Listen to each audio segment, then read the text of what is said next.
Bom dia a todos, Shabbat Shalom.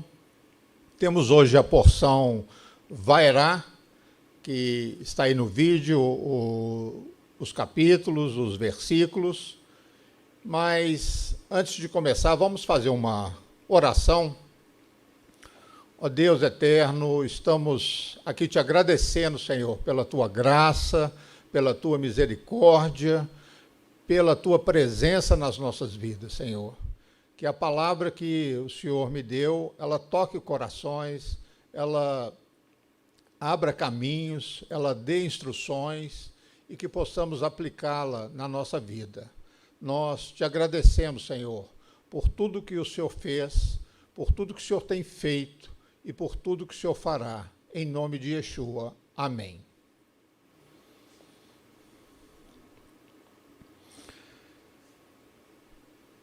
Os israelitas, eles estavam na pior fase da vida deles. Eles foram escravizados, houve um decreto que foi emitido por Faraó, onde todas as crianças do sexo masculino deveriam ser mortas. E Moisés foi enviado para libertá-los. Mas quando Moisés chega, a intervenção dele faz as coisas piorarem e não melhorar. A cota de fabricação de tijolos permaneceu inalterada, ficou a mesma cota. Porém, eles tinham que fornecer, os próprios hebreus tinham que fornecer a palha onde eles iriam cozinhar os tijolos. Primeiro, eles acreditaram em Moisés quando ele realizou aqueles milagres, aqueles sinais que Deus deu a ele. E também por prometer que eles estavam próximos a serem resgatados. Mas aí eles se voltam contra Moisés e contra Arão e acusam-os, como diz o versículo. Que Yahvé vos observe e julgue, pois nos tornastes odiosos aos olhos do faraó e aos olhos dos seus servos, pondo-lhes a espada na mão para nos matar. Nesse ponto, Moisés, que já estava em dúvida se ele deveria assumir o chamado de Deus, assumir essa missão que Deus deu a ele volta-se para Deus protestando e mostrando que ele estava angustiado. Ó Senhor, por que trouxeste problemas a este povo? É por isso que você me enviou? Desde que fui a Faraó para falar em seu nome, ele tem causado problemas a esse povo. E você não resgatou de forma alguma o seu povo. Mas nada disso foi por acaso. A Torá está preparando um momento que será um acontecimento monumental. Israel está prestes a ter o seu maior encontro com Deus. A esperança, muitas vezes, ela vem quando estamos à beira do abismo, quando estamos em desespero. Nenhuma lógica pode dar origem à esperança. Nenhuma lei pode traçar um caminho que começa na escravidão e termina com a redenção. Toda a sequência desses acontecimentos foram um prefácio para o momento da história de Israel, que seria a intervenção de Deus na história. O poder supremo do Senhor intervindo naqueles que são impotentes. Veja o que diz a palavra. Eu sou Hashem, e vou tirar vocês de debaixo do jugo dos egípcios. eu os libertarei de serem escravos deles e os redimirei com o braço estendido e com poderosos atos de julgamento. Eu os tomarei como meu próprio povo e serei o seu Deus.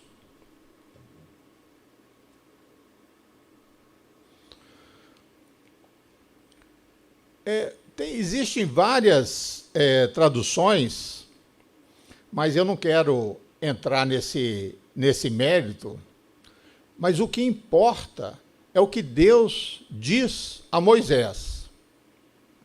Eu apareci a Abraão, a Isaac e a Jacó como Deus Todo-Poderoso, El Shaddai, mas pelo meu nome, Yud-Heh-Vav-Hei, eu não era conhecido deles. Que texto estranho. O que quer dizer isso? Há aqui uma distinção entre a experiência que os patriarcas tiveram com Deus e a experiência que os israelitas estavam prestes a ter com Deus. Algo novo, sem precedentes, estava para acontecer. O que seria isso? Claramente, tem a ver com os nomes pelos quais Deus é conhecido. Porque aqui, nesse versículo, é feita uma distinção. Eu apareci a Abraão, a Isaac e a Jacó como Deus Todo-Poderoso, El Shaddai. Mas pelo meu nome, Yud-Heh-Vav-Hei, né, Yavé, como se diz, eu não era conhecido deles. O versículo, ele faz essa distinção entre El Shaddai, que quer dizer Todo-Poderoso, e o nome de Deus, que por causa de sua santidade e por causa da tradição judaica, os judeus não pronunciam. Dizem simplesmente Hashem, que quer dizer, traduzindo para o português, o nome. Esse versículo, ele tem que ser lido com cuidado. Por quê? Ele não diz que os patriarcas não sabiam esse nome. Ele não está dizendo isso. Nem diz que Deus não fez esse nome conhecido para eles. Pois o nome Hashem aparece 165 vezes na Bíblia, somente no livro de Gênesis. O próprio Deus usa a frase eu sou Hashem para Abrão em Gênesis 15, 7. E também usa a mesma frase com Jacó em Gênesis 28, 13. Então, não podemos dizer que eles não conheciam esse nome. Então, o que há de novo nisso? O que quer dizer esse versículo que vimos anteriormente? Um comentário dos rabinos, né, um midrash, diz que Deus é conhecido como Elohim quando julga os seres humanos. Ele é conhecido como El Shaddai quando suspende esse julgamento. E é conhecido como Hashem ou Hashem quando mostra misericórdia. Isso está no Talmud, na parte Shemot Rabbah 3.6. No entanto, a explicação de Rashi, né, um sábio hebreu, rabino, ela é muito mais elegante.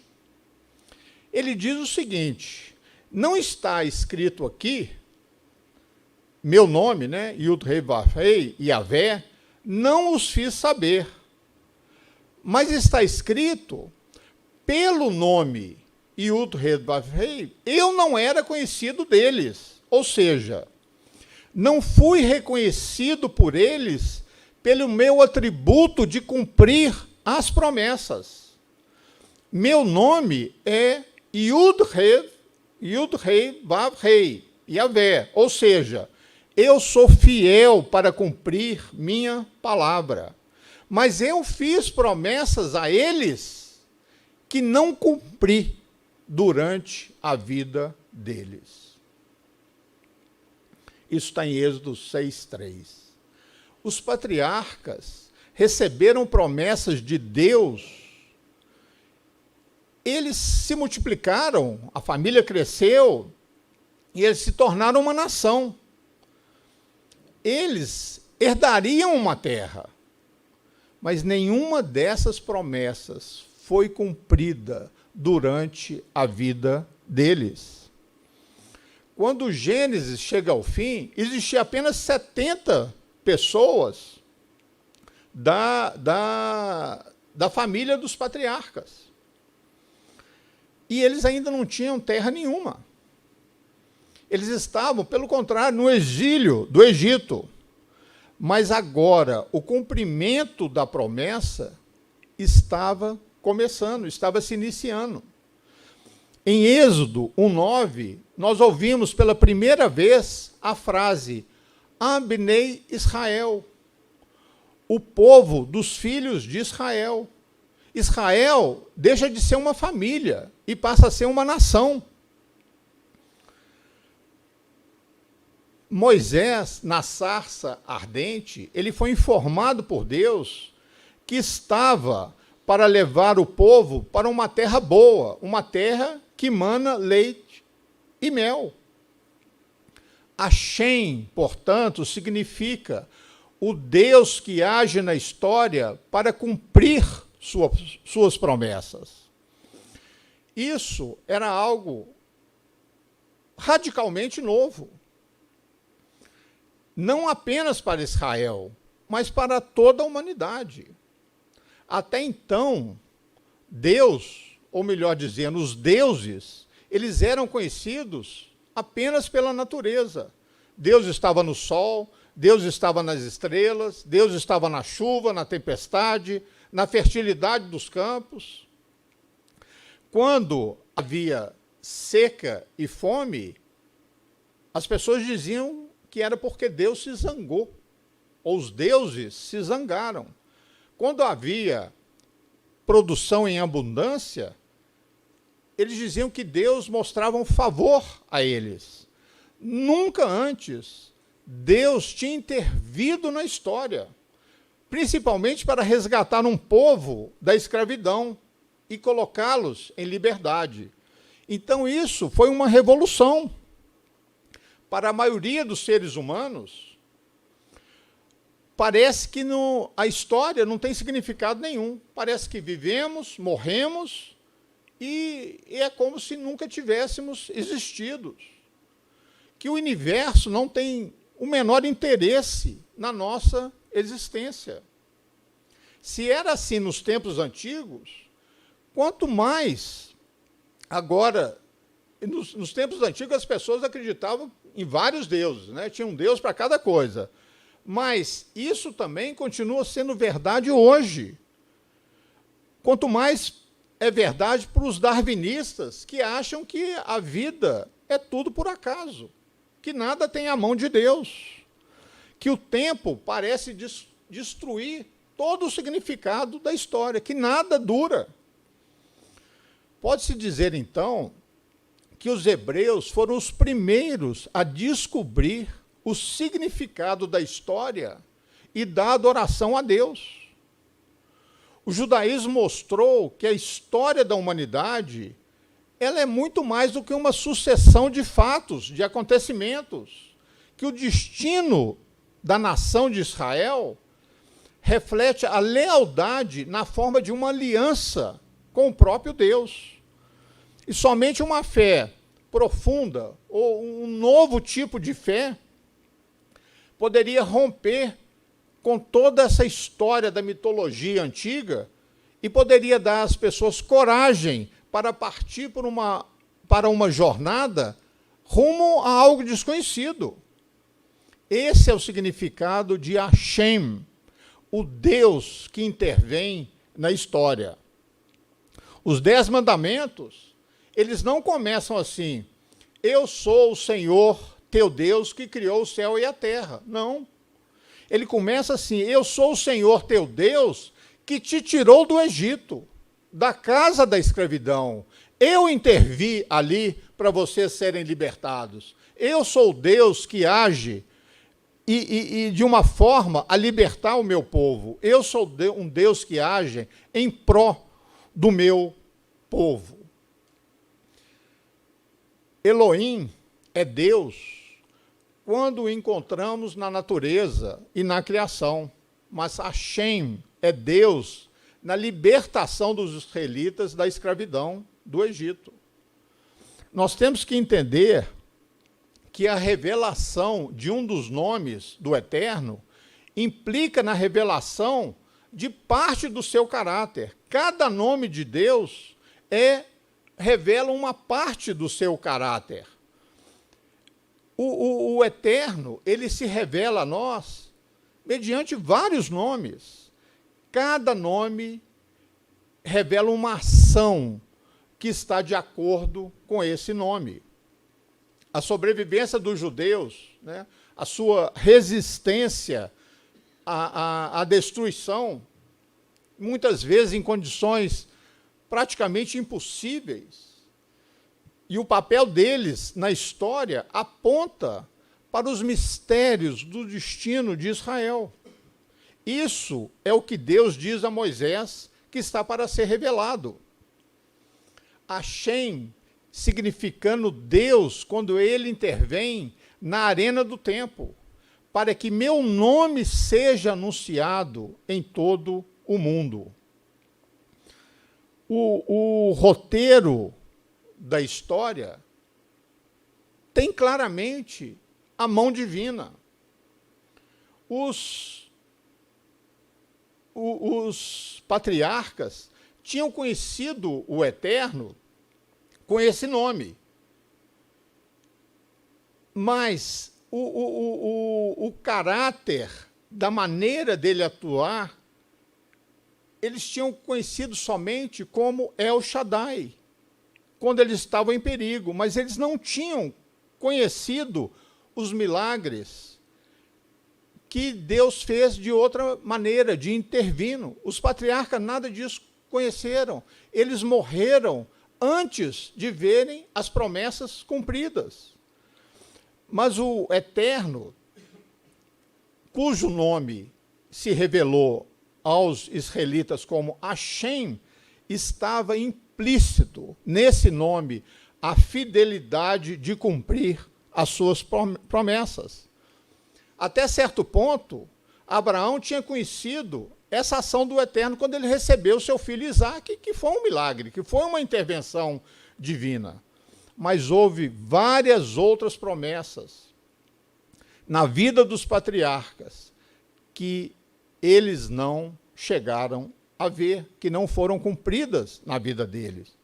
Como ter uma descendência como as estrelas do céu, a promessa de receber a terra de Canaã como possessão perpétua, nada disso foi cumprido na vida dele. Essas promessas não foram cumpridas. Além disso, eles aguardavam também uma cidade celestial, como está escrito em Hebreus 11. Pela fé, peregrinou na terra da promessa, como em terra alheia, habitando em tendas, com Isaque e Jacó, herdeiros com ele da mesma promessa, porque aguardava a cidade que tem fundamentos, da qual Elohim é o arquiteto e o edificador. Temos também a continuação desse texto que diz: todos esses morreram na fé, sem ter obtido as promessas, vendo-as, porém, de longe, e saudando-as, e confessando que eram estrangeiros e peregrinos sobre a terra. Porque os que falam desse modo manifestam estar procurando uma pátria. E também, em Hebreus 11, 39 e 40, ora, todos esses, apesar de haverem sido aprovados por Deus por meio da fé, não presenciaram a concretização do que ele havia prometido, tendo em vista que Deus havia providenciado algo ainda mais excelente para nós, a fim de que juntamente conosco pudessem ser eles também aperfeiçoados. Então, o Eterno não se deu a conhecer como Hashem, no que diz respeito a levar a cabo o cumprimento das promessas dadas por ele. Os dois nomes do Eterno mais usados nas Escrituras são Elohim, que é traduzido como Deus, e Yahvé, ou Yud-Rei Vav-Rei, que é traduzido como Senhor, ou, na Bíblia hebraica, Adonai.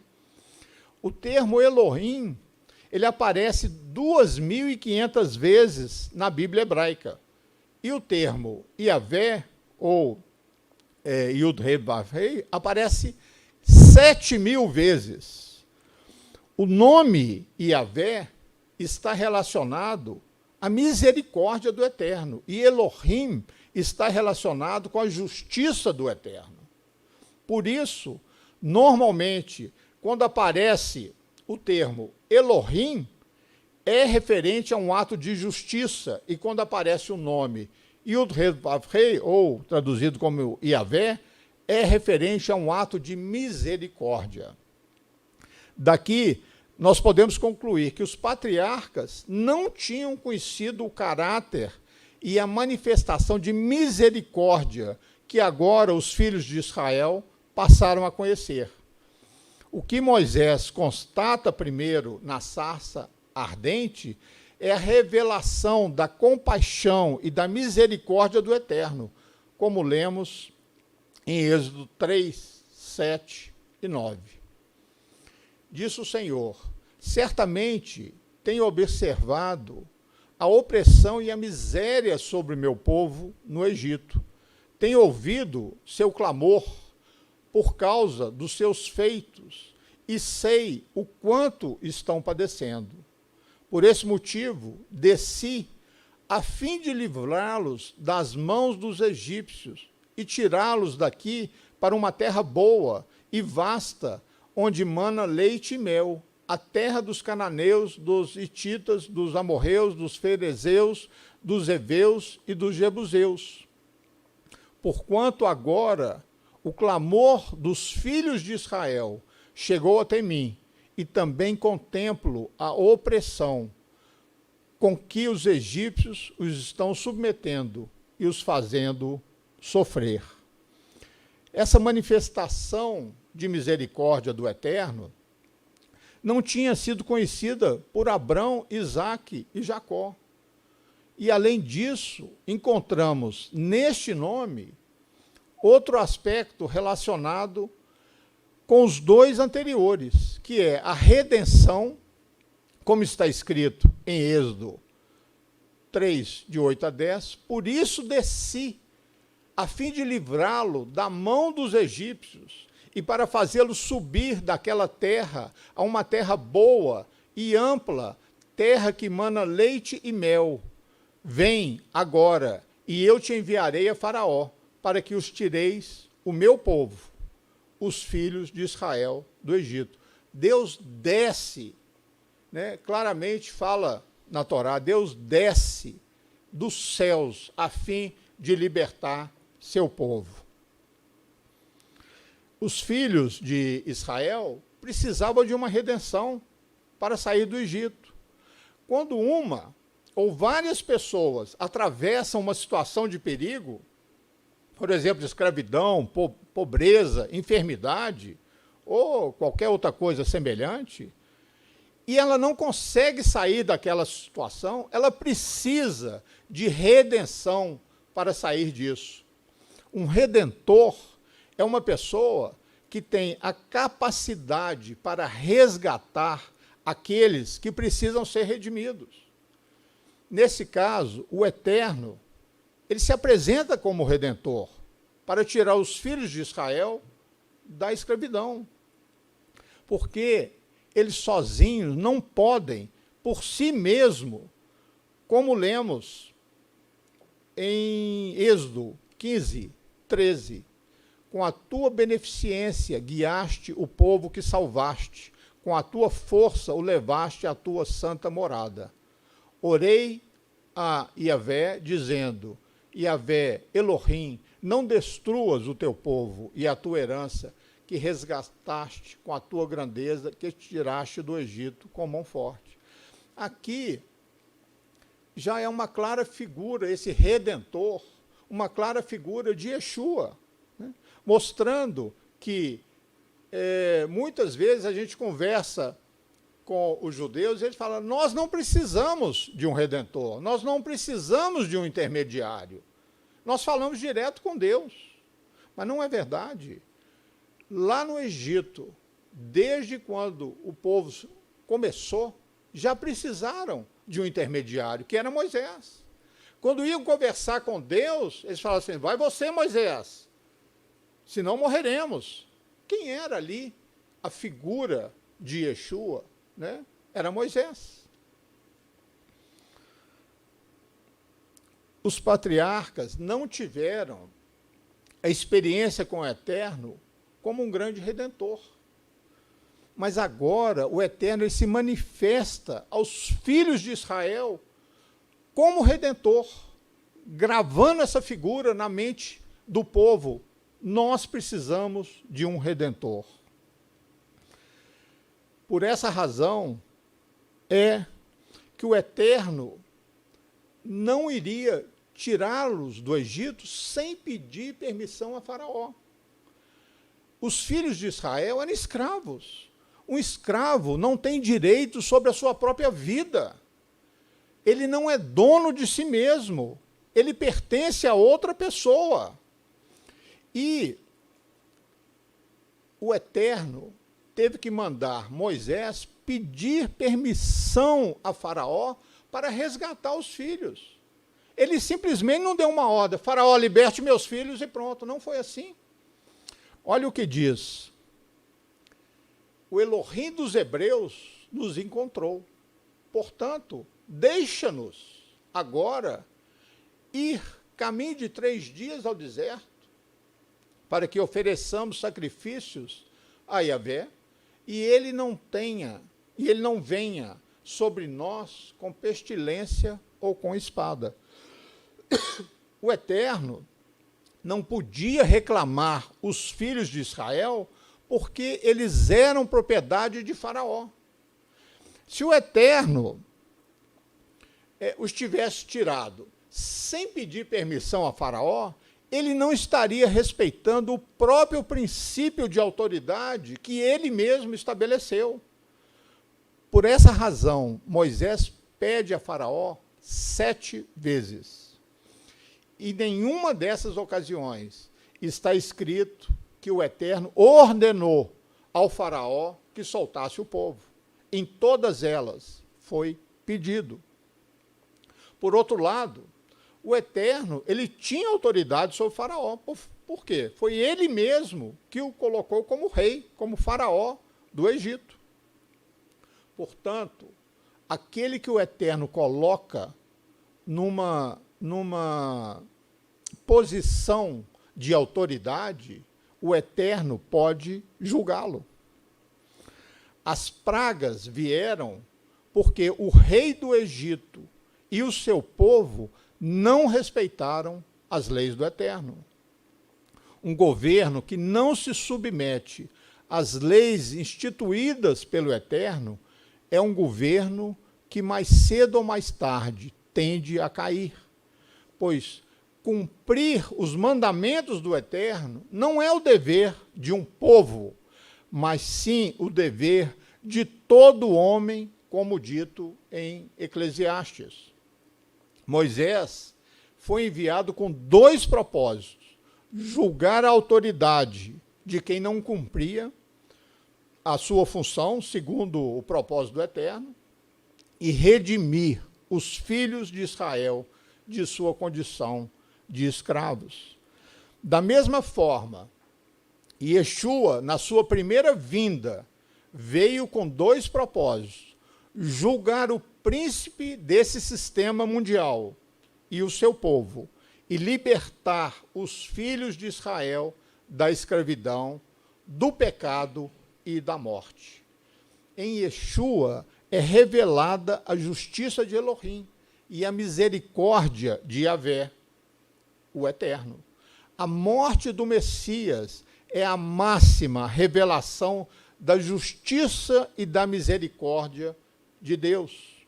Através de sua morte, foram condenados o pecado e o príncipe desse mundo foi julgado e lançado fora. Na sua morte, foi manifestada a justiça de Elohim, que não pode perdoar aquele pecador e declará-lo inocente, sem que ele pague as consequências do seu pecado. A morte do Messias, ela é manifestada, na morte do Messias é manifestada a misericórdia de Deus, para que todo aquele que nele crê, nesse sacrifício substituto de Yeshua, seja perdoado e remido da escravidão do pecado e das suas consequências. Veja o que diz o texto de Marcos. E depois que João foi entregue à prisão, veio Yeshua para a Galileia, pregando o evangelho do reino de Yahvé e dizendo: o tempo está cumprido e o reino de Yahvé está próximo. Arrependei-vos e crede no evangelho. Essa expressão, o tempo está cumprido, ela refere-se aos 4.000 anos primeiros, né, da história humana, e o início da era messiânica no ano 4001. Segundo o Talmud, a história do mundo está dividida da seguinte forma: 2.000 anos de desolação, que vai de Adão até Abraão.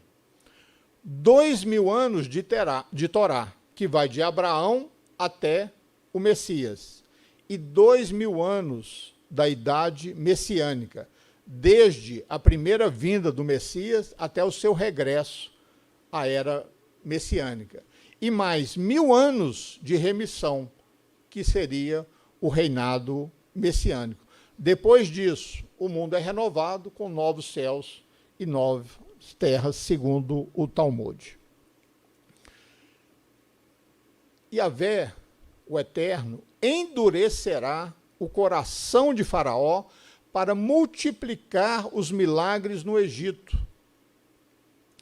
Hashem colocará a sua mão sobre o Egito e tirará o seu povo.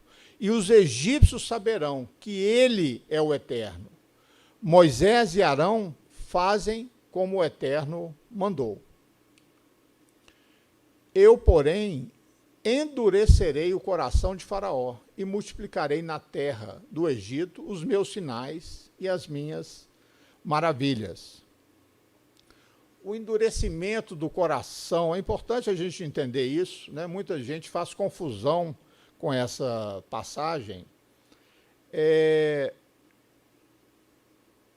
O endurecimento do coração de Faraó não é uma condição pré-determinada desde que Faraó nasceu. As pessoas, quando a Bíblia fala em predestinação, as pessoas pensam assim: ele já nasceu perdido e não será salvo. Não é assim. O endurecimento do coração, ele se deve a Deus endureceu o coração de Faraó porque ele violou as regras, os mandamentos de Deus. E nós temos sempre a liberdade de escolha. E é essa liberdade de escolhermos um caminho ou outro que provocará a nossa predestinação em ser salvo ou ser condenado. Ninguém nasce já pronto para ser condenado. Agora, Deus, na sua presciência, ele sabe quem vai ser condenado ou não. mas nós temos o poder de mudar essa rota seguindo os caminhos do Senhor. O Eterno deu muitas oportunidades a Faraó para que ele pudesse se arrepender.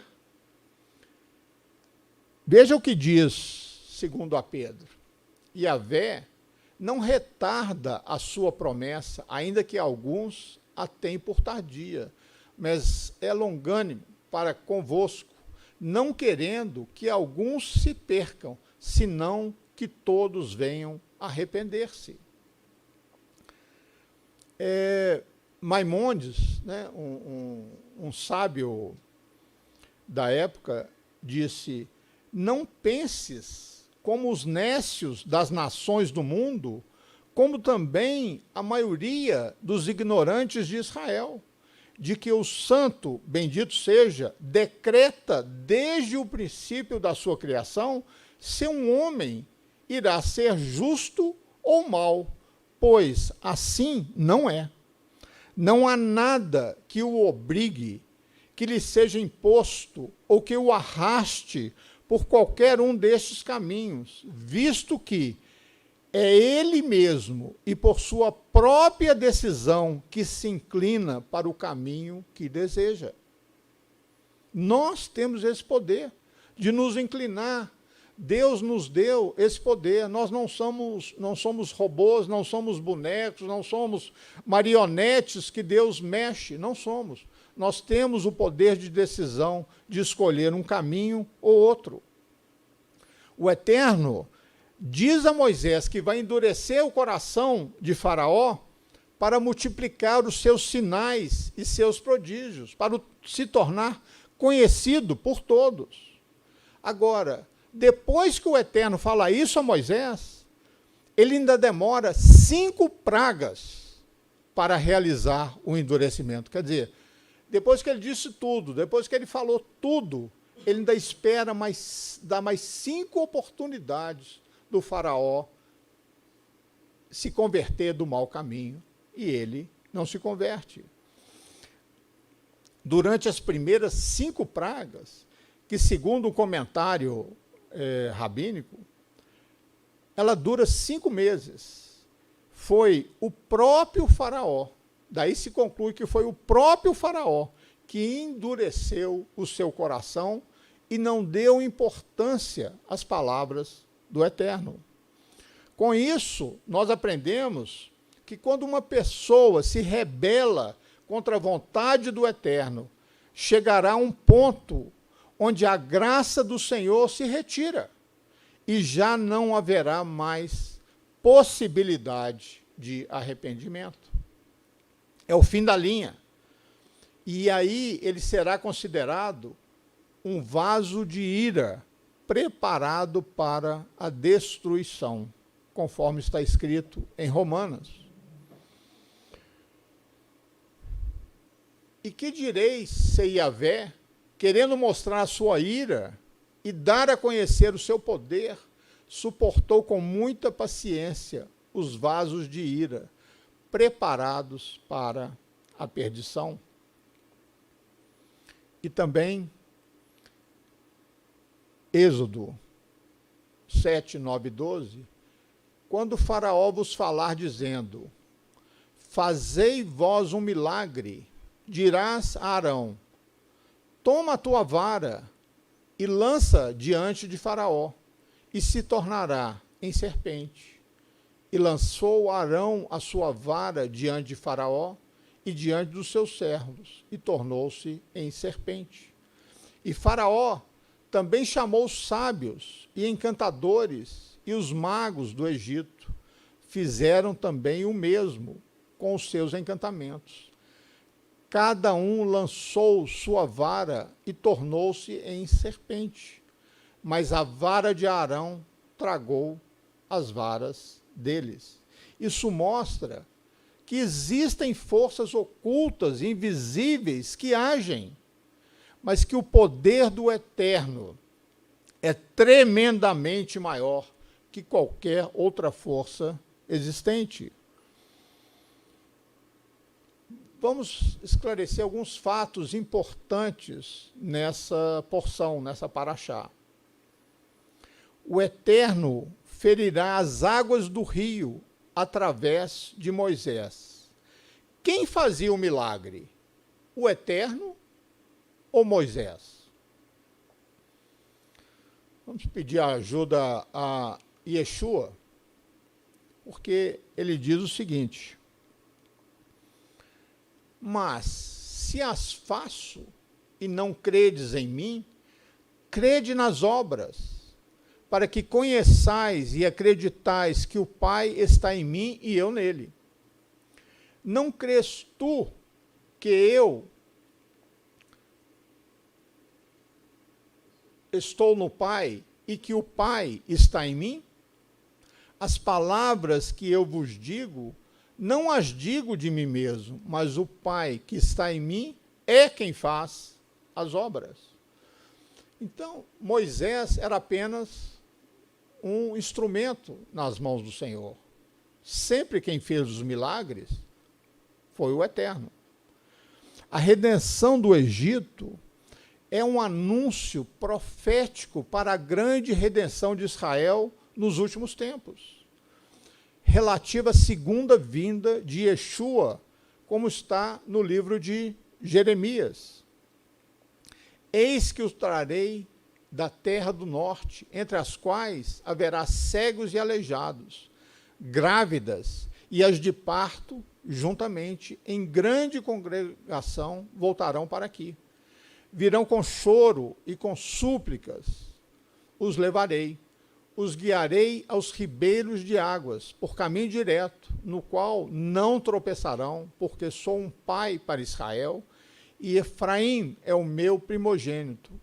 Ouvi a palavra de Yahvé, e dizei: aquele que espalhou a Israel o congregará e o guardará como pastor ao seu rebanho, porque Yahvé resgatou a Jacó e livrou da mão do que era mais forte do que ele. A redenção final será muito parecida com a redenção inicial.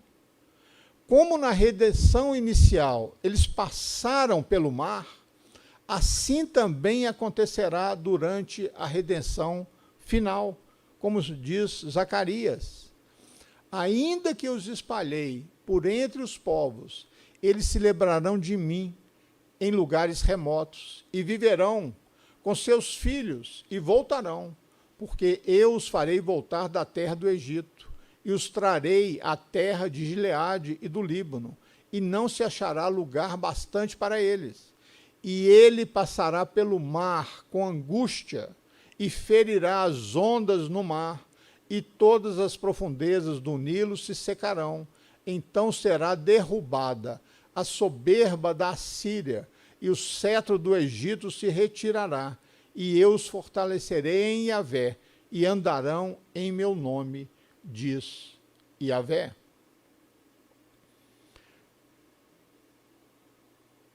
Também Isaías: e moverá sua mão contra o rio com a força do seu vento, e ferindo-o, dividindo-o em 7 correntes, e fará que por ele passem com sapatos secos, e haverá caminho plano para o remanescente do seu povo, que fora deixado da Assíria, como sucedeu a Israel no dia em que subiu da terra do Egito. Como a redenção inicial ela é semelhante à redenção final, nós vemos também uma grande semelhança entre as pragas que vieram sobre o Egito e as pragas que virão sobre o mundo nos últimos tempos. Muitas dessas pragas que virão sobre a humanidade, elas já estão descritas no livro de Apocalipse 16 e 17.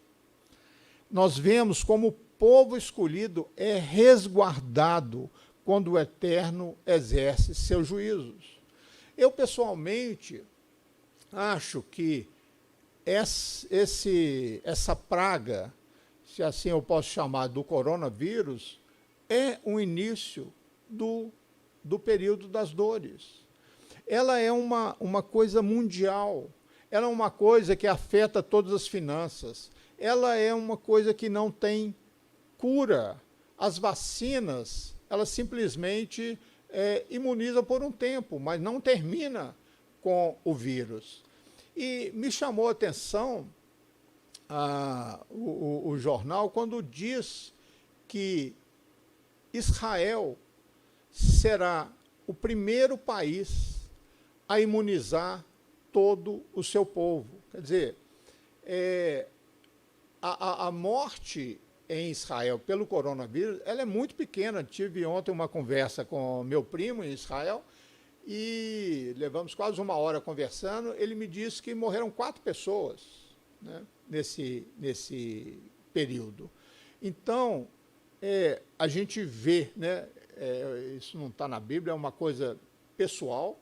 Eu vejo a proteção de Deus ao povo de Israel. Só que o povo de Israel não é somente os judeus, os israelitas, mas sim todos aqueles que reconhecem Yeshua vão fazer parte do povo de Israel. Então, essa primeira praga, né, que infelizmente acredito que virão outras, mas nós seremos resguardados, né? Nós seremos resguardados.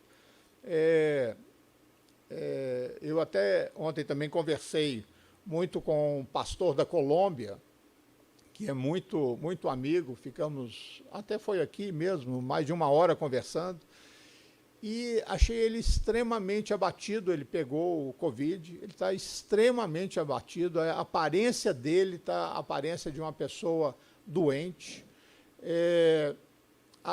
Ele começa a falar e se cansa, e eu disse para ele, falei assim, olha, pastor, acho que nós estamos vivendo um momento de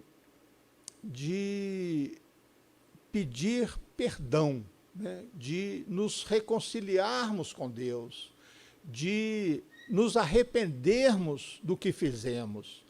E comigo aconteceu, eu fiquei 10 dias internado, né, por causa do Covid. Quem está aqui há mais tempo lembra da minha rouquidão, né? Eu sempre rouco, de fazer vários exercícios e tal. E eu conversei com o médico e perguntei se eu poderia pregar naquele primeiro dia, falar por 1 hora. Ele falou assim, de jeito nenhum. Você ainda está em recuperação, seu pulmão ainda não está bom, você tem que fazer mais exercício, esquece disso pelo menos 1 mês. E aí nós vamos verificando mês a mês para até eu te liberar. E eu, uma madrugada, senti como se Deus falasse comigo, vai pregar. E aí, abandonando todos os conselhos médicos, eu vim. Eu estava cansado, eu estava sem ânimo, mas eu comecei a dar a paraxá, e mais ou menos no meio dela, a minha rouquidão sumiu, o meu cansaço sumiu, tudo sumiu. Quando eu terminei a paraxá, eu era outra pessoa. Eu estava totalmente curado. A partir daquele dia, eu não fiz nem mais um exercício respiratório, que eu tenho os aparelhinhos lá que eu tinha que fazer. Eu não fiz absolutamente mais nada, nada, nada, nada. Eu fui plenamente curado, a rouquidão acabou, o cansaço acabou, nós temos andado 6 quilômetros por dia. O médico tinha falado comigo assim, começa a andar 15 minutos por dia apenas. E a cada semana aumente 15 minutos. Então, se eu fosse seguir ele, eu estaria andando, sei lá, nem a metade disso. Mas estamos andando tranquilamente, não tem sentido nada, nem cansaço, nem falta de ar, nem nada, nada, nada. Então, assim, falei assim, pastor, às vezes a gente se retém muito no conselho médico, claro, é muito importante, mas coloca isso diante de Deus, né? Coloca isso, você não foi internado, você está visivelmente doente, passando mal, mas coloca isso diante de Deus, né? Quem sabe Deus tem na hora que você dá um avanço, né? Põe o pé no mar antes dele abrir, quem sabe você pode ser curado. Então, ele ficou muito animado, falou, ora por mim e tal. Hoje até eu e Estela começamos a orar por ele, e muitas vezes tem a gente esquece, né, que o milagre ainda existe, né? O milagre não era só naquela época, o milagre ele ainda está aqui hoje em dia, e nós podemos gerá-lo na nossa vida.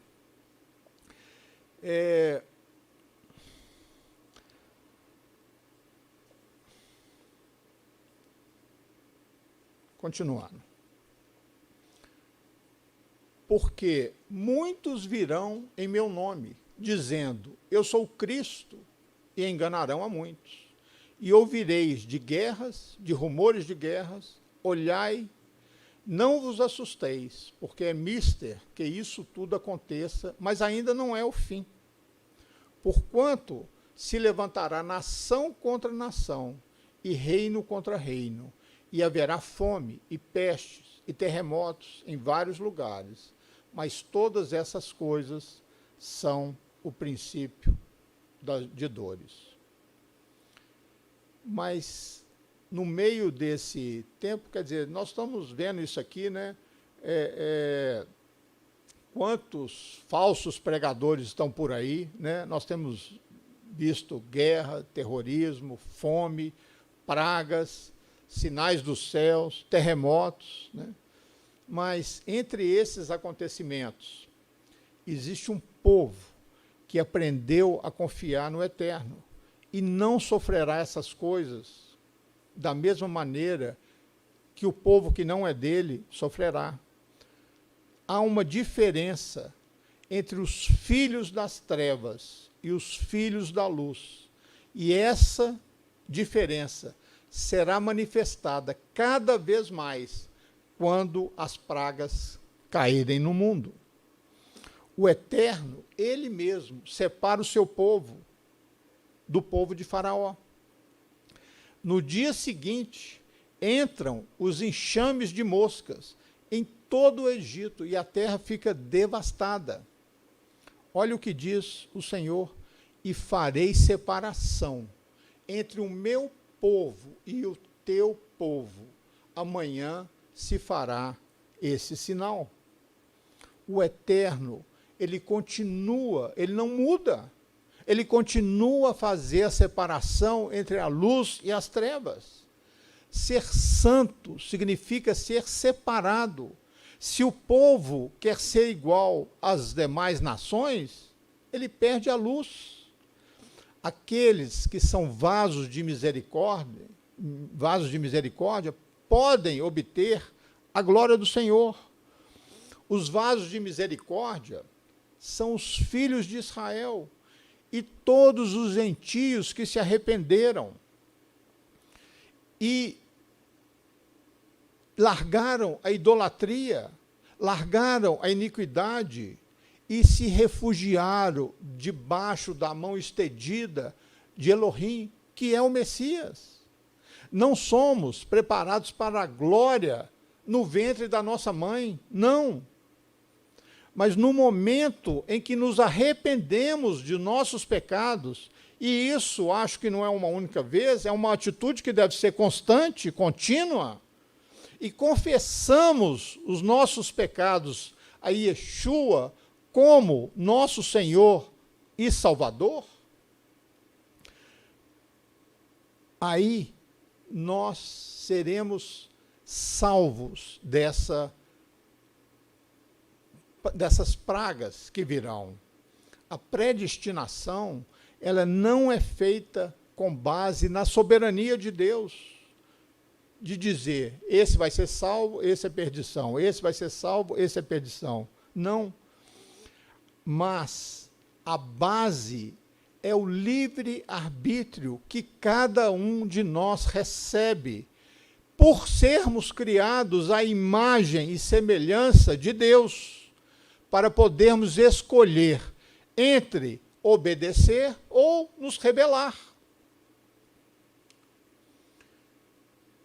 Eis que hoje eu ponho diante de vós a bênção e a maldição. A bênção, quando cumprires os mandamentos do Senhor, vosso Elohim, que hoje vos mando. Porém, a maldição, se não cumprirdes os mandamentos de Yahvé, vosso Elohim, e vos desviares do caminho que hoje vos ordeno. Se uma pessoa não quer ser salva, o Eterno respeita. Ele não invade, ele respeita a decisão de cada um. E se a pessoa escolheu que ela quer ser um vaso de ira para destruição, o Eterno vai respeitar. A travessia do mar é um batismo, uma tevilá, um ritual de purificação, como está lá em Coríntios 10. Esse rito simboliza, entre outras coisas, morte e ressurreição. Também é uma forma de passar de um senhor para outro. Vou explicar. Quando as noivas israelitas passam pelo mikvah, né, ou aquele banho, o batismo, antes de se casarem, significa, além de um pacto matrimonial, significa também que elas estão mudando de autoridade, saindo da autoridade do seu pai e indo para a autoridade do seu marido. Do mesmo modo, os filhos de Israel foram libertos da dependência de Faraó quando atravessaram o mar. Eles estavam saindo da autoridade de Faraó para estarem sob a autoridade do Eterno. Na porção dessa semana, chamada Vaerá, nós vimos as instruções dadas por Deus a Moisés antes que Moisés e Arão se encontrassem com o Faraó. Quando o Faraó lhes pediu um sinal, Arão deveria jogar o seu cajado e o cajado se transformaria em serpente. Quando Arão, de fato, jogou o seu cajado, o Faraó chamou seus conselheiros e exigiu deles que repetisse essa mágica com seus próprios cajados. E eles realizaram isso também facilmente. No entanto, seus cajados foram engolidos pelo de Arão. Vocês ouviram o que eu falei? O cajado de Arão é que engoliu o cajado dele. Cajado, um pedaço de pau. Não foi a serpente, leia lá no texto. Não foi a serpente de Arão que engoliu a serpente, não. Foi o cajado. O cajado de Arão, depois de ser transformado em serpente e cajado de novo, é que engoliu o cajado dos feiticeiros.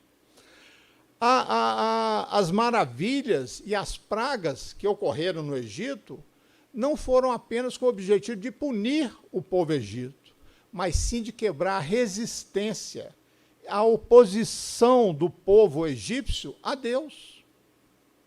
A filosofia egípcia dizia que Deus não tem poder ou influência no mundo.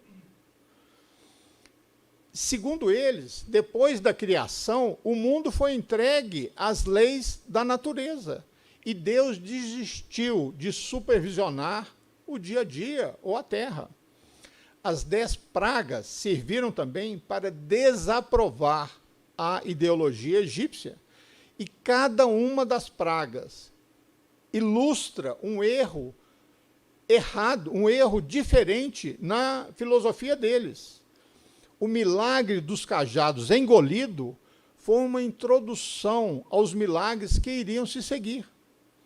O encontro entre Moisés e o faraó foi claramente um confronto entre o bem e o mal. O cajado de Moisés e o de Arão simbolizavam a força divina que vem com a santidade. A serpente simbolizava o Egito. Ao transformar o cajado numa serpente, Moisés e Arão mostraram ao faraó que o próprio Egito deve a sua vitalidade a Deus. Quando os mágicos de Faraó também puderam transformar os seus cajados em serpentes, eles estavam ali insistindo em dizer que eles tinham poder próprio, que eles não dependiam de Deus. Quando os cajados foram engolidos pelo de Arão, isso provou que o poder da impureza nada representa diante do poder da santidade. Por meio desse milagre, vocês querem ver o versículo que fala do cajado? Eu posso voltar aqui. Aqui. No Êxodo 11, no versículo 12. Cada um lançou sua vara e tornaram-se em serpente, mas a vara de Arão tragou as varas dele. Não foi as serpentes, foram as varas.